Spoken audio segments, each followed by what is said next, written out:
Lee Huttner.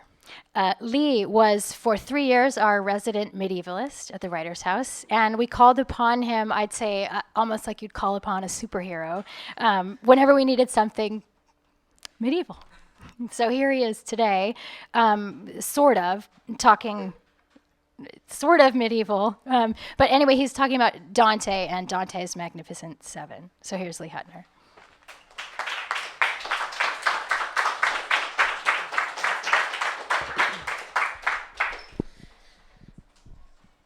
Okay, thank you. Apparently I'm a superhero now. It gets tougher and tougher every time I speak here. Okay. Time myself. Okay. I'll try. So, Dante's Magnificent Seven. In Dante's Commedia, there is no choice that is arbitrary. Everything signifies something. Everything has a signification. And this is true especially for numbers and numerology. Now, 3 is the most famous number that is present in the Divine Comedy. There are 3 books. They're divided into 33 plus 1 introductory canto each. It's in terza rima of 3 rhyming lines, etc. But 7 also figures hugely in the Commedia, although it's a little harder to find 7s, but if you look, they're there. Symmetry and parallelism between the 3 books is what I'll be addressing today, looking at the 7th circle of hell, the 7th terrace of purgatory, and the 7th sphere of heaven, all which exhibit some sort of symmetry and parallels, especially dealing with fire, which might not be too surprising because you think Dante, Inferno, Hell, Fire, Quelle Surprise, but it's actually interesting how fire figures in purgatory and heaven as well. So the 7th circle of hell, very frequent phrase. We want to send people there. We think that people are there if they've done something especially bad. So why? Well, in Dante's Inferno, the 7th circle of hell, it contains largely the violent, and it's divided into 3 rings for the violent against others, violent against self, and the violent against God. So the first ring of the 7th circle is Phlegethon, which is the river of boiling blood, in which murderers and conquerors are literally steeped. It contains people like Alexander and Attila. And the second ring is the wood of suicides, in which those who have killed themselves are transformed into these bleeding, talking trees that are ripped at and rent by harpies.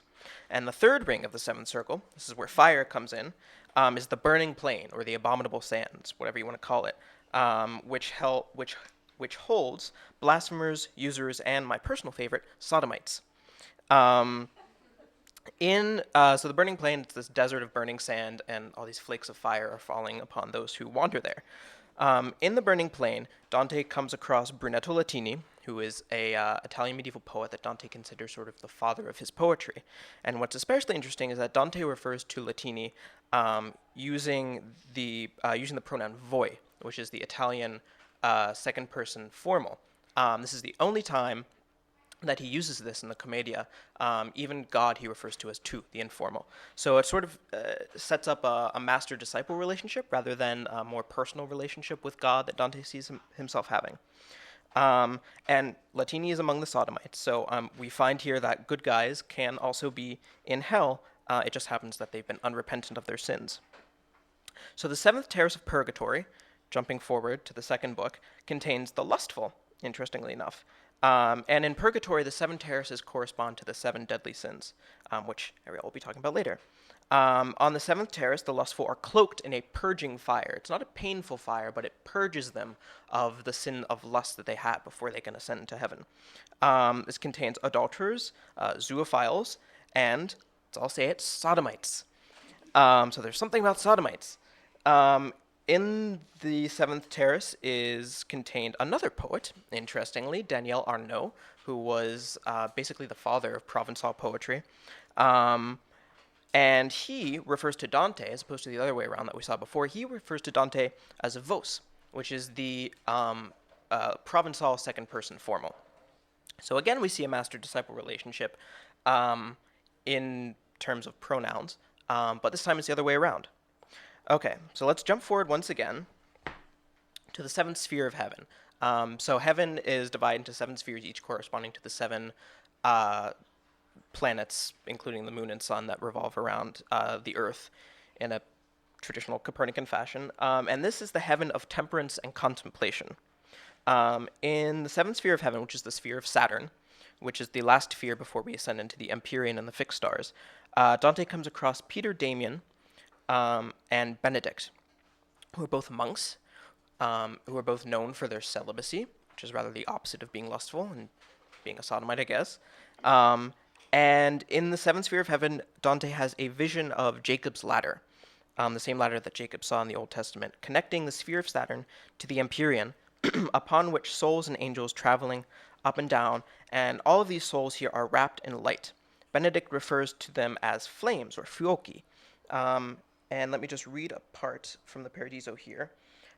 This is Benedict speaking.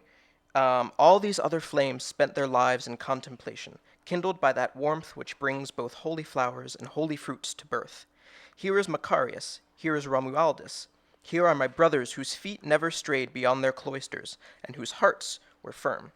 Never strayed beyond their cloisters, and their hearts were firm. So, clearly a contrast to the lustful and to the sinners in Purgatory and the Inferno. So here it seems that the authority for Dante, or the padre, the father, becomes God rather than any earthly person. We read again a portion. This is Dante speaking now. O glorious stars, O light made pregnant with a mighty power, all my talent, whatever it may be, has you as source. From you was risen, and within you hidden, he who is the father of all mortal life, when first I breathed the Tuscan air. So there's no doubt about who Dante is considering his father at this moment. It's not Daniel Arnault. It's not Brunetto Latini. It's definitely God. So at the end, when Dante comes to the end of his journey in the seventh sphere, he ascends into the Empyrean, the next level, and he narrates during his ascension. He says, "With my eyes I returned through every one of the seven spheres below, and saw this globe of ours to be such that I smiled. So mean did it appear." So he's ascending and he's looking down at the earth, at this sort of insignificant thing that it's become in his new, almost godlike perspective.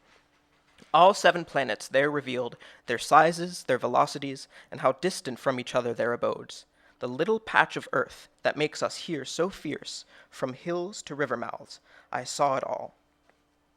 And in this, at the end of the seventh sphere, I think we have to return to Paradiso Canto 1, interestingly, line 34, 3 plus 4 is 7, in which we get this sort of change perspective, this sort of complete ascension outside of numeracy, outside of sort of numbers signifying anything, especially the number 7, where he says, in Italian, it's poca favilla gran fiamma seconda, which means great fire leaps from the smallest spark. Thank you.